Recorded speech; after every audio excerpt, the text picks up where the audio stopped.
So, today I want to talk about setting intentions for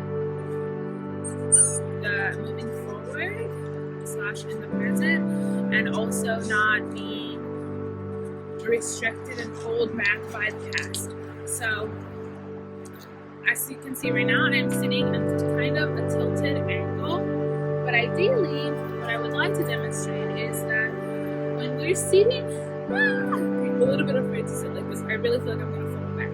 Honestly, I think this is very reflective of how I'm currently operating.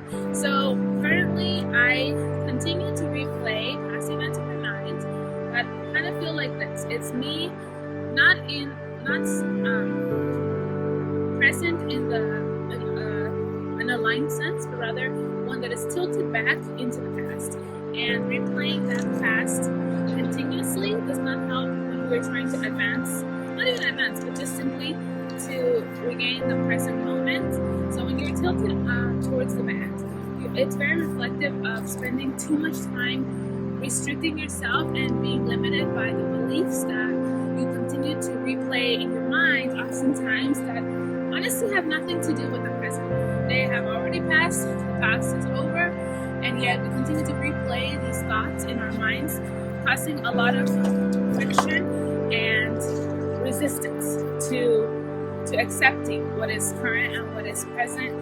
And so I've really been working on filtering those thoughts, and today's morning meditation was on noting and releasing. And while I think I have definitely grown in the part of noting my thoughts and feeling them as they are passing in my mind, that part is like I'm not actually letting them pass in a smooth flow, and they continue to become stagnant. So that part of actually releasing them has been really challenging for me, and oftentimes I will be experiencing the present, but a thought of something that has occurred already in the past, it's over, it's been resolved, continues to revisit me. And then when it revisits, I really am supposed to be the person who is, in control of how long I allow that thought to visit and reside within my mind. And so this is something I'm really practicing. And so as I think about setting some intentions, not necessarily because I'm trying to, move so much farther forward, because the other thing is don't want to also be consumed by the fear or anxieties or this deep anticipation that's beyond us. Because when we restrict our mind to only focusing on what, even if we have an idea of, oh my god, this would be perfect for my future, and it's one thing to say, yes, I want to work in alignment towards manifesting this particular thing, but then we also restrict ourselves to only what we can imagine. And one, we gotta work with how far and deep we can imagine, given that we're constantly being socialized in this society. And the other thing is that our imaginations can only go so far, and it's really there is always a possibility, and we must remain open to divine intervention. And so affirming something such as, I leave myself open to miracles.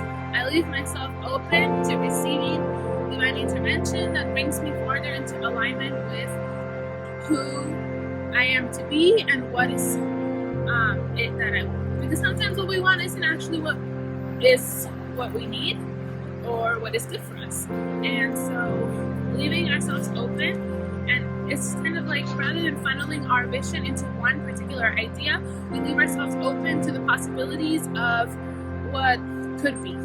And in that way, there's no point, but it becomes quite limiting to just only focus on doing this particular thing in the present to get this particular result in the future. Because regardless of that, we don't have all that much power. And all that assumption that we have so much power is really based on ego, and thinking that we can control everything, and thinking that it is only our power, and that's not true. There is a whole universe of power. We're all interconnected. The actions, the beliefs of others are very much interconnected with ours. The beliefs of the earth and other beings, the energies of the stars and the sun, the moon, and all the planets.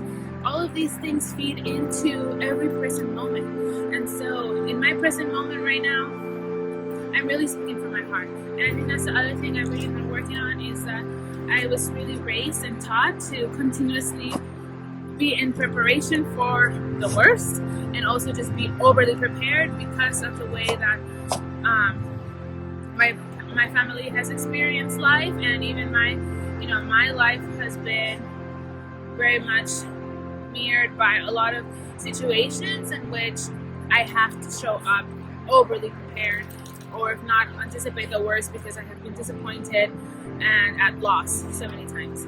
And so being with the present is really for me to speak from my heart, and to not continue to think what's the next word that's going to come out of my mouth, because I really believe that when we speak from the heart, we start to hear what the Spirit actually wants to say. And the louder and the more we tangibly write these affirmations and these beliefs onto paper and speak them into the world, the more power we give them. And so today I'm here to speak these things from my heart, because at the end of the day, this is solely a vessel that holds my spirit, and my spirit wishes to communicate with the earth and with all beings. And so this is my mode of expression. Obviously there is a part of me that is being a bit impacted by the fact that I am filming, by the fact that I'm in a public space where I continuously am, a little bit hyper vigilant about who is watching. Especially because when people are speaking their truth and speaking their power and speaking from their heart, oftentimes they are put down or in danger or unsafe.